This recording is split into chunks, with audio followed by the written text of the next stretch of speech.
Hey, Brett here. Episode 11, Paradox Diaries. Let's go ahead and get this going. Now, I've got the little stand in there.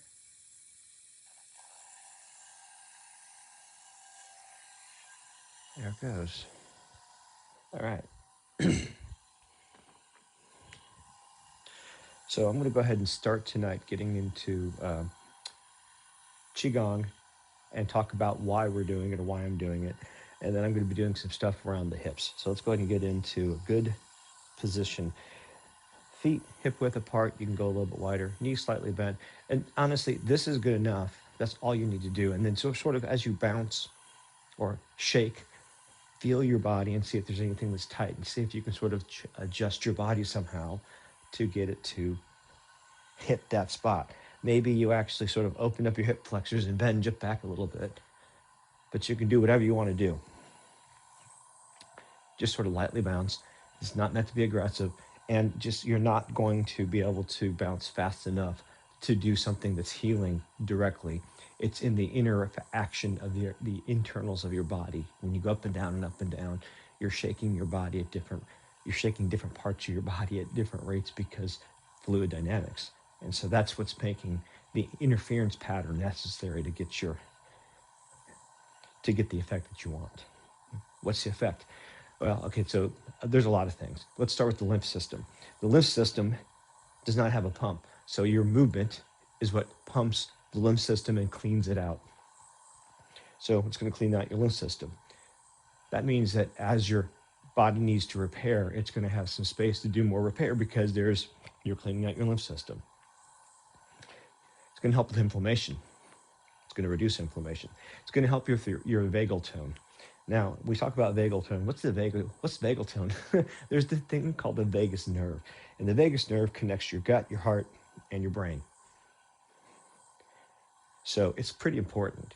And a lot of what we do is stay out of that. And we actually end up sort of getting understimulated. When you stimulate your vagus nerve, you're stimulating sort of your rest and digest. So this activity right here, if you're wired, will bring you down. If you're actually pretty sleepy, it'll also bring you up. So this is more homeostatic, but given traditional environments, you might find yourself more wired than tired most of the time. Or you're going to be tired and wired, but tired and wired is really still wired. It's just exhaustion. How does this work?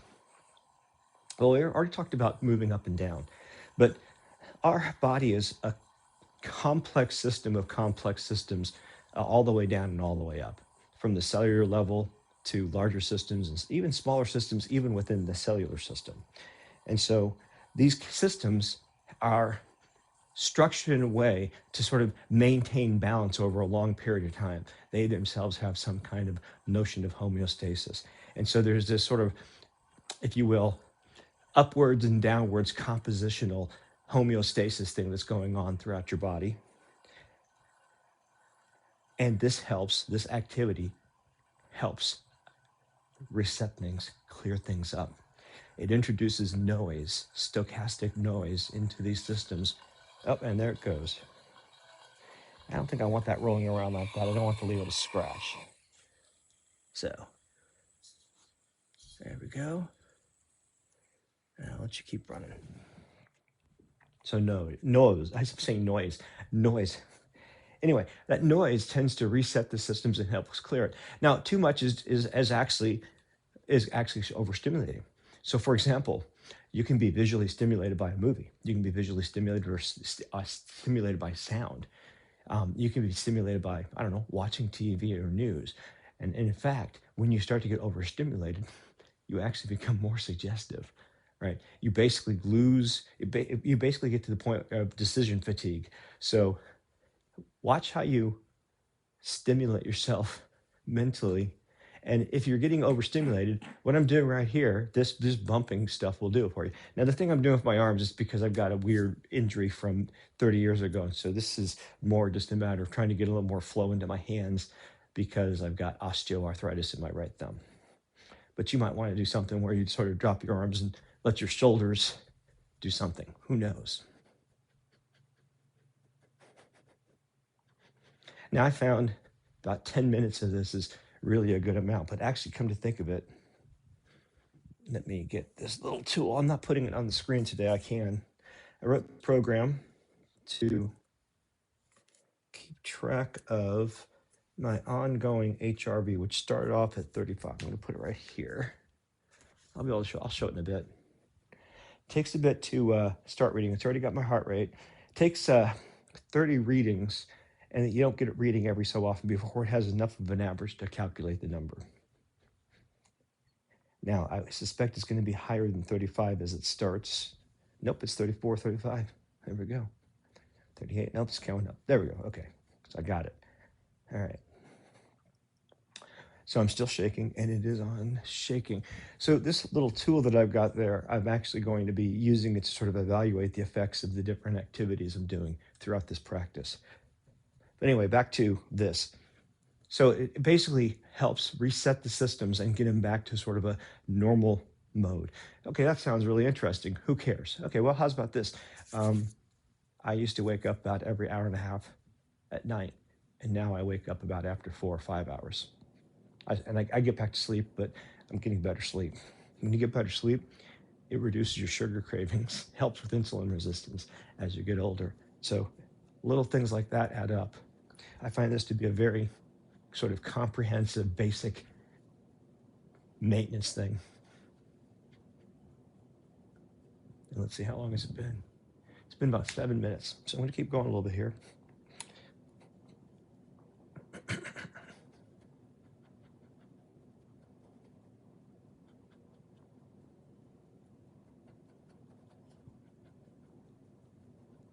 Okay, so I'm really shaking my chest now and interstitial muscles. If you hunch over, if you're on your phone, if you sit at a desk with your arms in front of you, you probably are closing your chest all day long, and opening your chest is something that's probably going to help you relieve stress and be able to feel where you're breathing.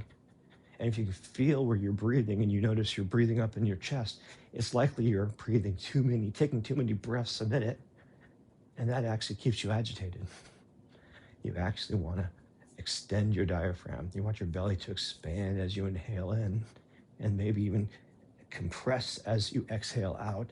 And in doing that, you're sending signals to your body to calm yourself down. Mix that with something like yoga or deep flexibility. So you put yourself into a controlled amount of discomfort, and then you breathe to let your nervous system know it's okay. And you can slowly, over time, retrain your nervous system. And when you're doing that, you are your nervous system. So your brain and your body are both going to function better.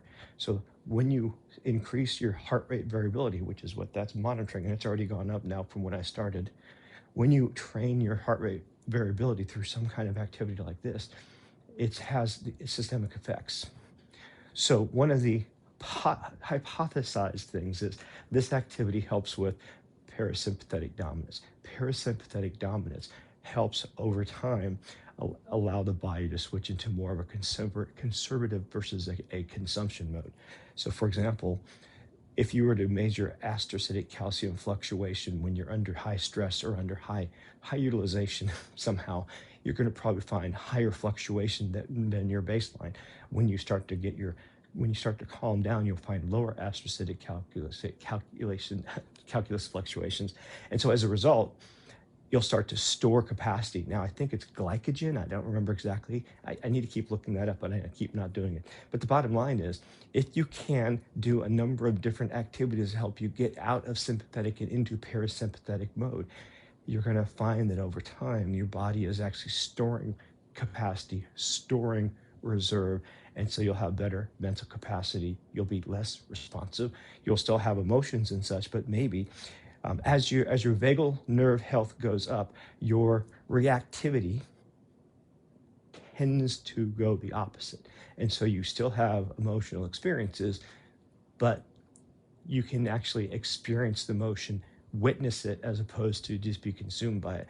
And I just mentioned this because I had the experience of having to get this kitty and another kitty out of a fight, and that started a whole chain of events. But during that, I was actually quite scared as heck because the other cat, he's a fine cat, but he's got just hellacious claws and teeth. And my thumb has mostly recovered, though. Well, we'll see what the scar is. And so the bottom line is, at that moment in time, I was able to put the fear off to the side and keep my control well enough to get him under control without injuring him or getting, after the initial injury, getting myself any more injured. And that observation was kind of like that. It was such a salient experience that it was like something's going on. And the something that happens to go on from since then is I started doing this. And this, in addition to what I already had done, took me from sort of generally rested to just quite a bit more rested. And I could tell that my brain started functioning quite a bit better. So it might just be that I sleep better. And so I'm not going to say that shaking is directly causing you to store potential energy in your brain. But what I am saying is it helps calm your body down and return inflammation down. And as a result, over time, a consistent practice will help tend to your body, help to conserve energy by working at a lower consumption rate. And so over time, you're going to notice you have general better energy, fatigue, less fatigue, and so on. Now, that's hypothetical. Let me tell you my personal experience. I've been doing deep flexibility stuff since January of 2022. If I do this for 10 or 15 minutes and then do my stretches are deeper from the beginning. Absolutely, unquestioned, like black and white. So this actually, if you want to work on deep flexibility, notice what I'm doing is I'm loosening all my body. So I'm getting synovial fluid into my joints. I'm sort of warming up all the muscles. I'm taking a lot of just sort of resting tension, and I'm shaking it out. I'm literally shaking my body down, and I can kind of feel my breath getting lower and lower. And eventually, I'm going to notice I've got my breath into my belly, and at that point, I can already tell that I'm starting to calm down. And so then I start going into these poses, and I can get into a much deeper starting pose and hold it, breathe into it, because I'm breathing into my belly already. And if I've got my front loosened up from just a basic shaking, then you can actually breathe larger, extend your belly. And I use that as part of the stretch, as part of the movement of my body to slowly increase or decrease or move the stretch around. Because when you're stretching a muscle, it's not one fiber, it's many, many, many fibers. And so slight, gentle millimeter movements can really give you a much deeper experience.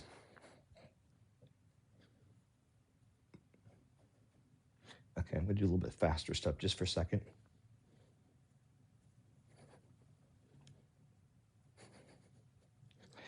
I have trouble doing this until I really warmed up. So I think I'm just gonna do this a little bit longer, and then I'll start doing some stretches.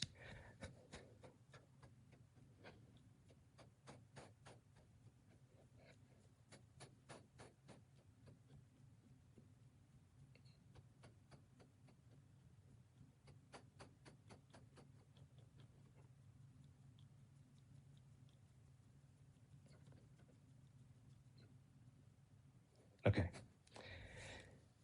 I've got a good tingle up and down. Now what I'm going to do is I'm going to work on some deep flexibility around the hips. I'm going to start with the big one. So if you're interested in working on your hip flexibility, this pose is the one to work on. Now, you might want something like a bench to help you support yourself. I'm not going to use one here, but if you need any kind of support, the stretch is going to be in the legs, not in the arms, not in the chest. And so do whatever you can to support yourself so that you can focus on your legs without putting a lot of effort into it. So here we go. I'm going to go ahead and start this. And over the years, it started with lots and lots of pillows, and it's gotten to the point where I don't use too many pillows, but you might want to find a pillow, something flat like this, for your back knee, because what's going to happen is I'm going to have my patella straight down, and you're going to generally feel pressure. Pressure is fine. If you can point at the pressure, not good. If it's an area pressure, that's probably fine. But over time, you'll find that your knees get stronger. So I'm going to put this under my left knee because I'm going to start with my right leg forward. Doesn't matter which one is forward, but we're going to do this twice. It's asymmetrical. And since I don't want my feet sliding, I think, no, I leave my socks. I don't think it's going to make much of a difference. Okay, I'm going to start at the tabletop. My arms are straight below my shoulders. I'm going to take my right leg. I'm going to swing my right foot around and up to my right hand. I'm going to rotate the right foot out. All right, now, hand straight down. I'm going to slide my left leg back. I'm going to be right on top of the knee, and chest hair is going to help keep me honest. So now, here I am, and I've started the pose. Now, I have not got a timer, so let's see. What am I going to do? I'm going to get a timer. Where is it? Bet you it's right there. I'll tell you what I'm going to do. I've got a timer right here. What am I saying? Okay, so what I've got here, it's an ongoing graph of my moment-to-moment heart rate and then an ongoing heart rate variability.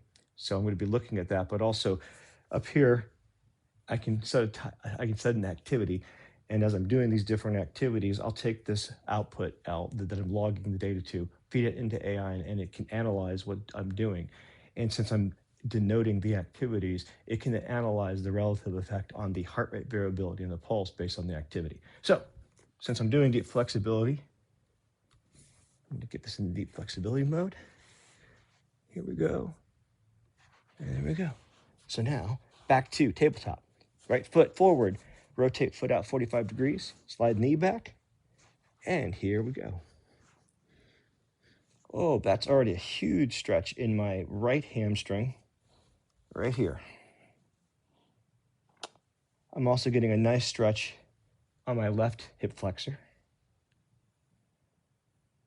And then over time, as you work on these poses, so a couple things. I've got my arm locked out. I've got my hands spread. Over time, you can do this. This really is really comfortable on your hand, and it really is a nice stretch. But also, I'm not doing a lot to hold myself here. But if you need to, you can. I'm going to show something else here real quick. I'm going to make an empty movement. Now, empty movement is an idea that comes from Tai Chi. In Tai Chi, when you move a foot, you first take the weight off the foot. I want to move this hand, so I'm going to take the weight off the hand. So I'm going to take my other hand, I'm going to lock it down. So now I'm in a similar position because I don't want to move my other body too much, and now I can drop the hand. Now, the reason for that is right now it's early in the pose, but as you get deeper and more stretched, minor motions. Well, think about it. The tighter a wire is, when you go beep, it goes meow even faster at a higher pitch. So the tighter and deeper you are, the more sensitive you become to those kind of jerky motions. So that's why you want to keep a balance and keep yourself from sliding or moving or jerking too much. But slow movements are great.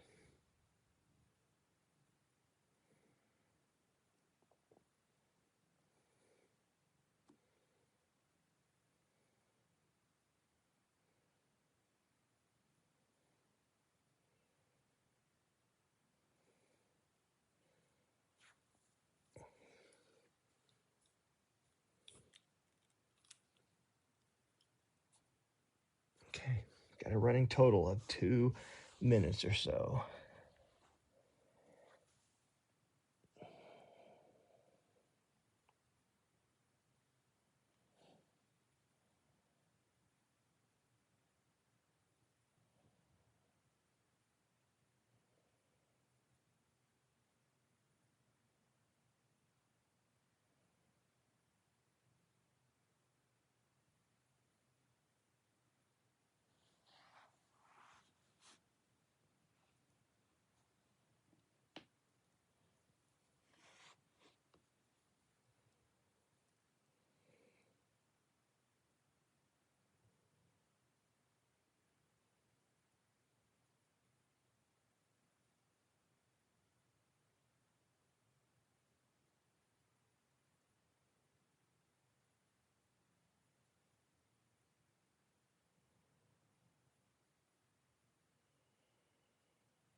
Okay, I'm going to hit reset on that.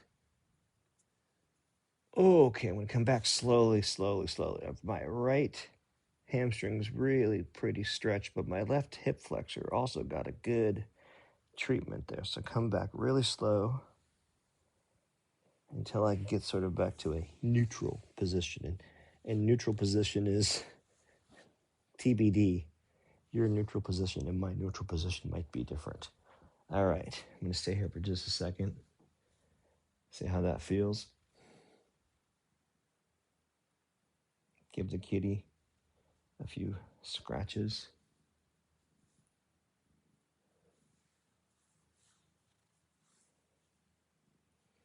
Oh, and here's my timer right by me. Okay, well, I think I'll start using that. Though, that's interesting. Okay. So same thing, other side. Now, let's say you're particularly tight on one side. And it might, if you have some kind of asymmetrical sport, you might be specifically tight on the right side. So what you might do is you might do the right side slightly longer than the left side. Definitely do both sides. Do at least 2 minutes. When you work up to 2 minutes, then go 2 minutes each side. But then if you need to, do another side a little bit longer. Don't do reps. Do it longer. So 2 minutes and 3 minutes, not 2 minutes, 2 minutes, 2 minutes. Don't do that, because a lot of what we're doing is we're working on the nervous system. And if you come out of a pose, you lose stuff. Now, there's a slight exception in things like when I'm starting to do PNF, some hold, squeeze, hold, I might slightly come out, but I'm coming out in a very controlled fashion, only a little bit, so that when I go into a tight squeeze and then I relax, I don't overdo it. So it's actually more of a safety measure. But in this case, I'm just going to go ahead and go into the second pose. I've got my timer, so I'm going to have some protection for my knee here. I'm starting in a tabletop. Now it's the left leg coming around the kitty. I'm going to come. Okay, so I'm going to adjust. There we go. Get around from this side of the kitty. Hello, Josh. You going to help me, buddy? Okay. Now let's see. Okay, I'm going to reset that. And nope. There we go.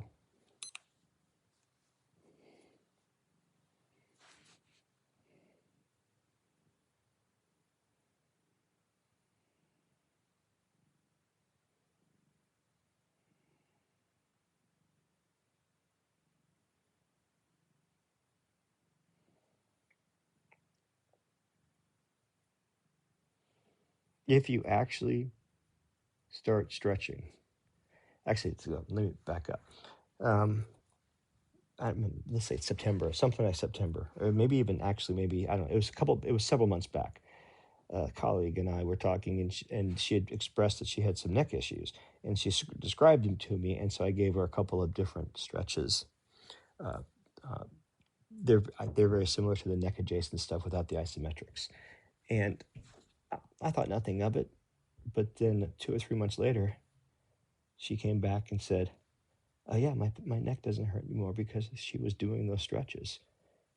So, this stuff really can work, but you got to put the time in. That's the problem. And then, so the first problem is you got to do it. The second problem is once you start having some success, you have to get past the impatience of wanting to make progress, because you can only move so fast. I bring this up because if you're in a pose for 5 minutes, there's no rush. Take your time.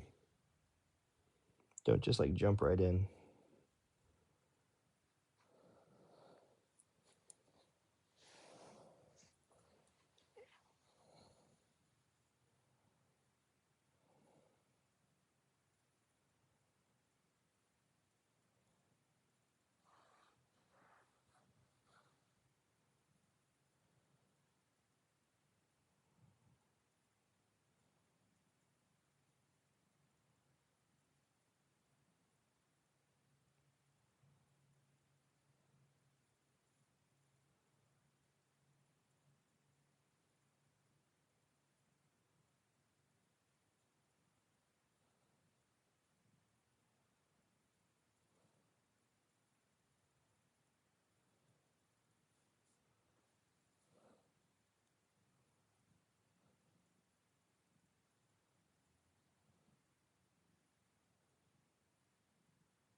kind of hurting. I have to adjust.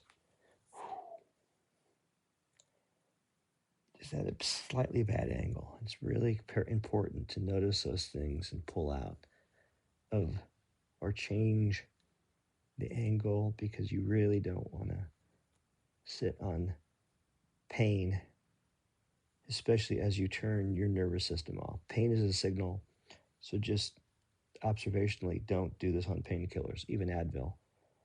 Advil after may be okay, but definitely absolutely not before. Don't do it.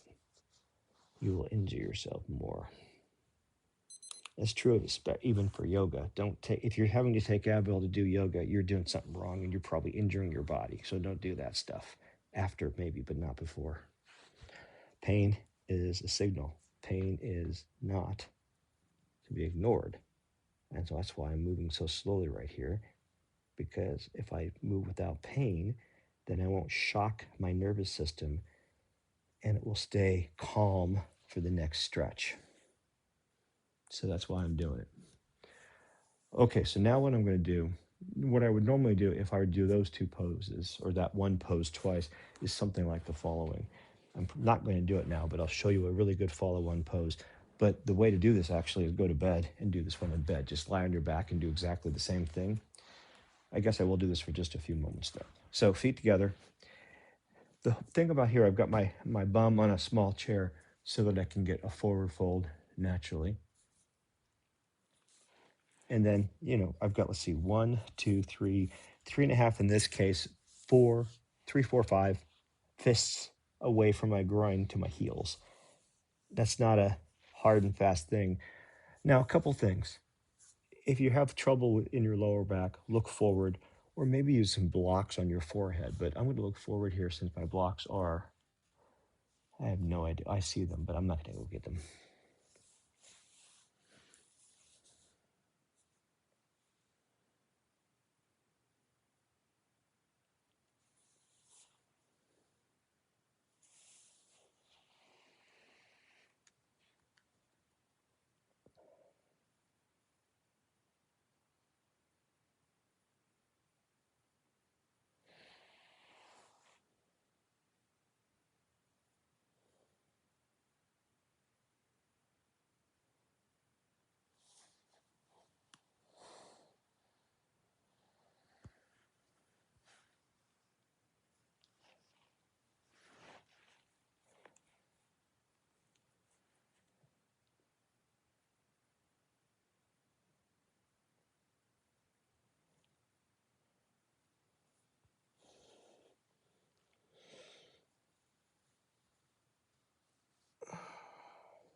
Okay, I'm going to come out of this one now.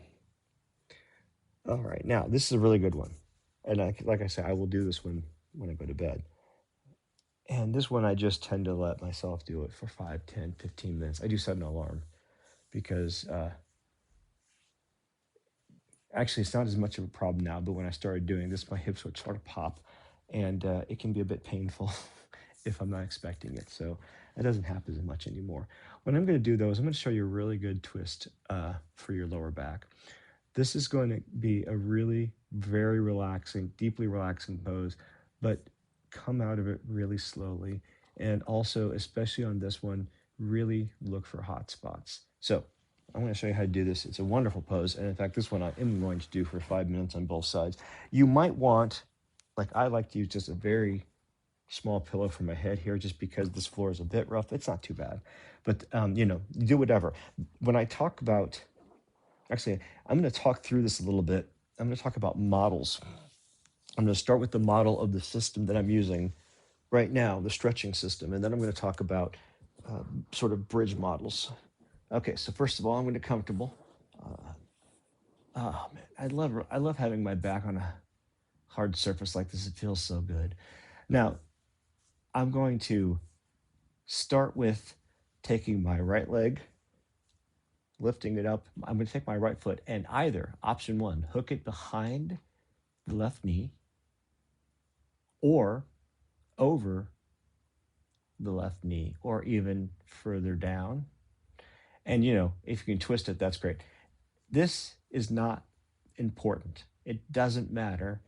Do whatever's comfortable, what you can hold. What's important is you lift your legs up. If my right leg's on the left leg, take my left hand on the outside of my right, and I'm going to twist, twist, twist, twist, twist, twist, twist. And in my case, I'm going to drop my legs down. And there we go. And I'm looking straight up at I've got my eyes closed, but I'm looking straight up at the ceiling. And I've just got a huge, huge twist on my lower back.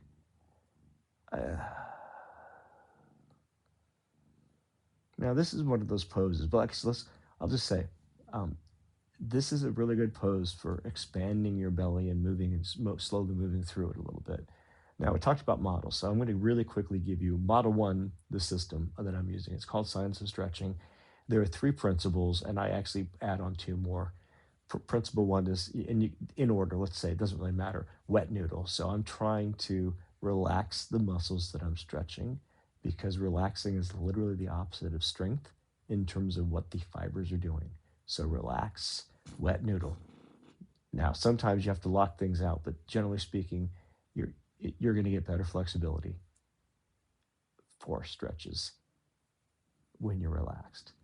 Number 2 is passive time over tension, 2 to 5 minutes. 2 minutes is enough to get the nervous system turned down and the fibers to start to have persistent change. After 5 minutes for most things, maybe better to switch to something else, but it's certainly reasonable to do so longer, especially for the hips. Next one is breathe to relax.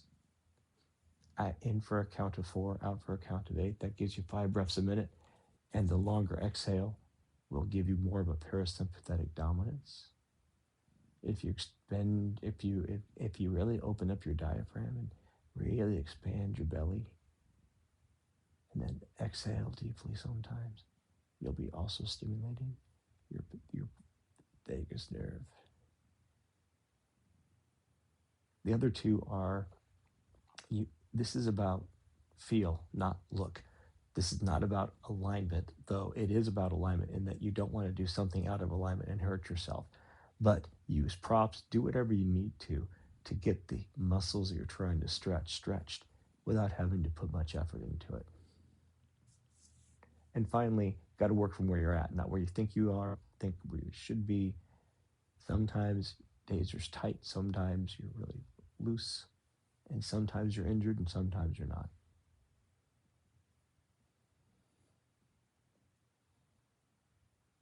But here's the thing, even if you don't get flexibility gains a particular session, that you probably will if you do it long enough, in terms of 2 to 5 minutes, the practice of breathing under discomfort is really good for you. It'll give you spaciousness. And when I talk about spaciousness, I mean that your implicit brain's pattern recognition will be tuned and responsive in a way that is going to be probably a little more or a little less based on something that's happened to you in the past. If that's not clear as mud, you won't be quite as responsive to stimuli. So if someone says something crappy to you, you might not immediately respond, which allows your sort of whole brain, your implicit and explicit brain, to maybe bring up a more elegant or even non-response. Or maybe you do have a response, but you don't then continue to engage. So as a result, instead of getting all worked up and effectively triggered, it attenuates. In any case, so using those basic principles, you can stretch any body part. Now, next models. Something I realized teaching Tai Chi this weekend was I need to not go right away to empty stepping. Empty stepping is something that comes later. In the early learning, it's probably better to use a simple metaphor like step up and hold a ball. Now, when you're holding a ball, your top hand is above the mid dantian, so that's about the solar plexus level, and then your bottom hand is just about 2 fingers below the belly button, so that you're holding a ball over the mid and lower dantian. That's a lot of detail. Nobody needs to know that. So hold a ball, and then you want to move your hands around in a ball. So the ball metaphor is the sort of the key shape. Another one is sort of the standing walking pole. Okay, now timer's going off. First thing I'm going to do is I'm going to bring my arm back. Next thing, for me, this is really important. I'm going to untwist my legs, and then I'm going to take my now right leg. I'm going to slide the foot over until it is on the ground. Notice I haven't done anything with my back yet. Now I'm going to slowly flatten my back to the ground. And there we go. Oh. Now, if you actually try this pose and then you do this, you just lay here. The experience for me is like the right side is almost arched up. It's loose. There's nothing going on here. Now it's touching the ground. I can feel it, but it's completely different from where it started and also now to the left side. So now I'm going to do the other side. And again, asymmetrical, I can do it longer on one side, though for this pose, I don't need to. Now, I get my knees all the way to the ground now. I didn't originally. If you need to use some kind of support, that's completely fine, not a problem. So left foot hooked behind the right knee, over the right knee, or even further down. Right hand outside of left leg, twist down to the side. Oh, sorry, kitty, didn't mean to get you. There we go. And then, let's see, move the Tibetan prayer bowl, looking straight up, and then I'll pet the kitty. And for those of you who are not looking at the video, I mean literally Cheshire or Cheshire. And you can't see it, but that little patch on his backside is the result of an abscess from a kitty fight.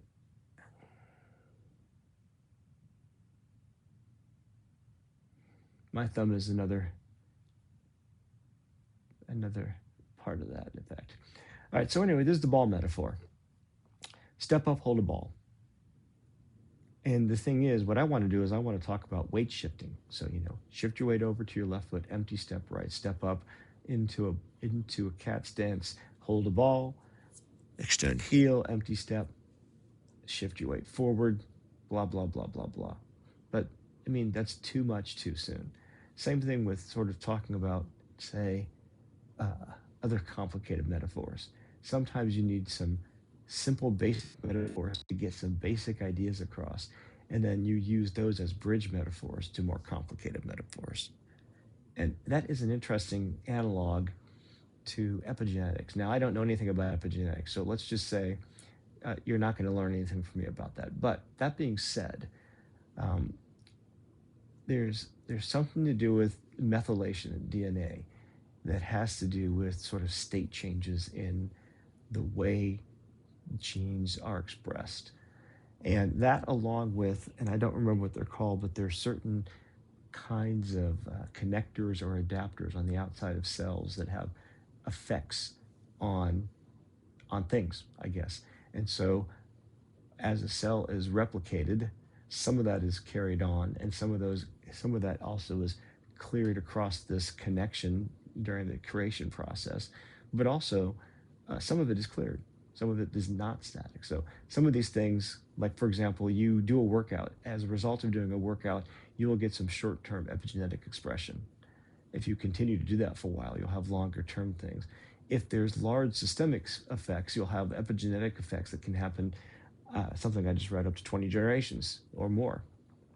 So now that was in rat studies, but certainly these kind of things have been discovered for some time. So, in the 50s, as my buddy Dave said, they used to mock people thinking, well, if your father was a blacksmith, your forearms are going to be strong. Well, it turns out actually, maybe not just your forearms, but it's very likely that an activity like that, if done for sufficient time before having children, you'll have enough of that around in your system in terms of cellular expression. And then I guess, what are they called? There's different cell names for the sperm cells. Germ cells, I think, is what they're called. And as a result, you might find that that kind of activity will, in fact, over generations, result in bigger forearms. Because if you have a system that has a propensity towards muscle building, and you'd use your forearms a lot, you're going to have big forearms. So it's not so much you're inheriting the forearms, you're inheriting an epigenetic tendency towards muscle production through the continued activity of doing so. And that ends up getting into the germ cells, which get into your sperm. And so as a result, the next generation has that as a starting epigenetic expression. And then over time, it tends to generate and regenerate. And sort of, it's not a huge thing, but it's, again, multi-generational. It tends to have effects over long periods of time. And the interesting thing I find about all this is, if you think about it, epigenetics are a differing response to different levels of stimuli. Short-term stimuli, for example, either a sympathetic or a parasympathetic dominance for a moment of time. If you do parasympathetic long enough over time, that tends to allow, for example, your astrocytic cells to switch from phenotype expression 1 to 2, which means they're storing. You'll have reduced astrocytic calcium fluctuations, yada yada. But then also, you can, for example, I feel like over the last 10 years, I've changed my body to the point where it's a lot easier for me to maintain my weight. And a lot of that is just eating differently, so I'm not having huge fluctuations in blood sugar. But I don't think that's it. I think it's more than just that. And there's some obvious stuff. Okay, I'm going to come out of this. I'm going to untwist my legs, and then I'm going to get my left foot on the ground, and then I'm going to slowly flatten my back.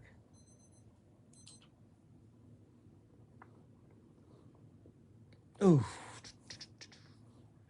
All right. Well, anyway, enough for epigenetics for now. I'm just starting to learn about it a little bit more, because I'm very interested in the notion that there's effectively state change in the body. There's some kind of state memory. That state memory can have low to long-term effect, and it can have multi-generational effects. And you got to imagine that, since those multi-generational effects coincide with huge changes in the environment, that we've co-evolved with the earth in such a way that the notion of say populating Mars for any kind of extended period of time is doomed to failure. There's just so many things that are, I mean, it's going to be possible, but it's going to take so many generations to actually build up sufficient complexity to have a system that's not sustainable to systemic failure based on some kind of simple pathogen. And that's kind of the thing. You need to have huge, complicated interacting systems with lots of cross balancing to maintain a large, stable, complex system for multi generations. And that's not going to happen by taking stuff up on a ship. So, anyway, I am highly skeptical of that. But I'm going to be done with that. I think it's enough stretching, other than I will do one more stretch in bed. But I'm going to finish with a little bit of shaking, and I'm going to go ahead and do neck isometrics, because I'd like to just loosen up my neck, and then I'm going to go to bed. So just some gentle shaking. I can tell I'm a lot more loose right now. My joints are a lot more loose. My entire front, everything's just really softened up quite a bit, especially my hips.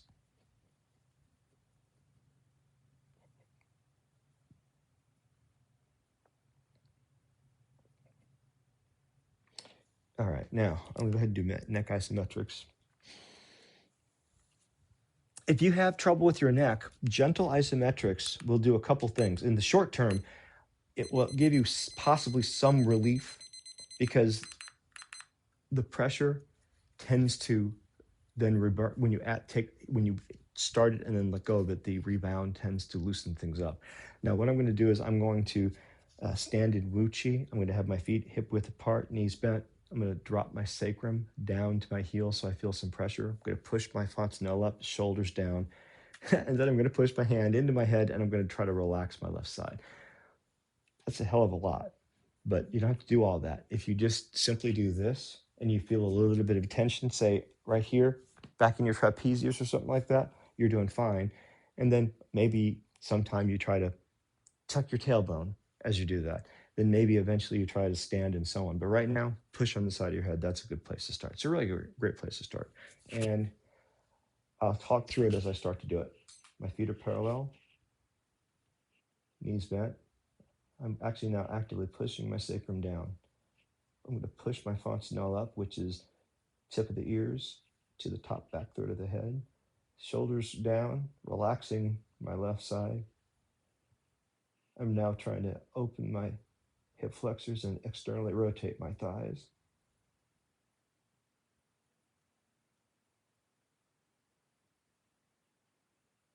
And let go.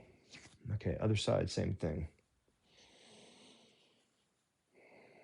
And feet parallel, knees bent.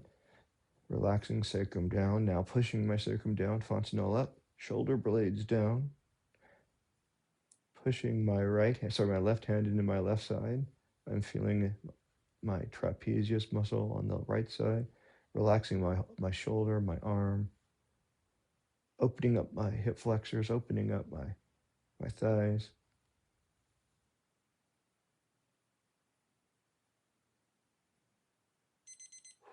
Okay, I'm getting that all the way down my back. Not getting it into my transverse abdominals, but yeah, we'll see. Front and back, same thing. So 2 hands, not one. And if you really want to be obsessive, you can actually have pinky, say the right pinky on the bottom for one, left pinky on the bottom for the other. I'm just going to do left pinky on the bottom because it feels awkward. Let's see. There it is. Okay, here we go. Same thing. Now, when you're doing this, really look for or feel for any kind of hot spots in your cervical spine. You want to feel nothing in your spine. I'm feeling this in my trapezius muscles, my shoulder blades. But if I have my head tilted slightly forward or even back, I might feel something. I'm pushing my fontanelle up, shoulder blades down, opening up my hip flexors, thighs. Whew. Okay. Same thing back. Now here, I'm on the back of the head. Again, I don't want you to feel anything in your cervical spine or your thoracic spine. I mean, you can feel, if you feel something on both sides of your spine, like engagement, that's fine. You don't want to feel any kind of pinching. Oh, yeah, there we go. Got my entire spine engaged, my shoulder blades. Ooh. I haven't got there, almost got the transverse, but didn't. Last is pushing up. Same thing. Feet parallel, knees bent. Sacrum down. Push my fontanelle up. Shoulder blades down. Hip flexors open. Thighs rotated externally.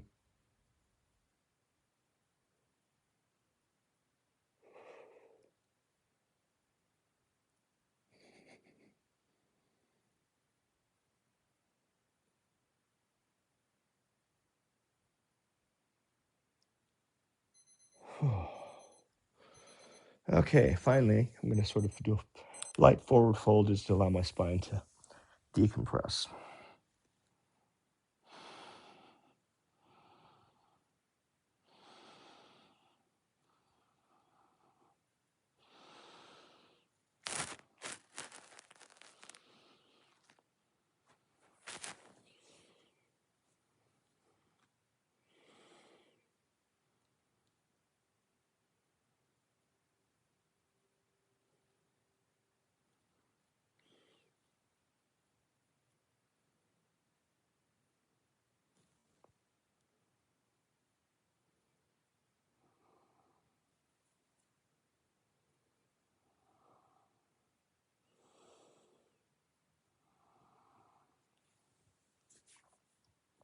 All right.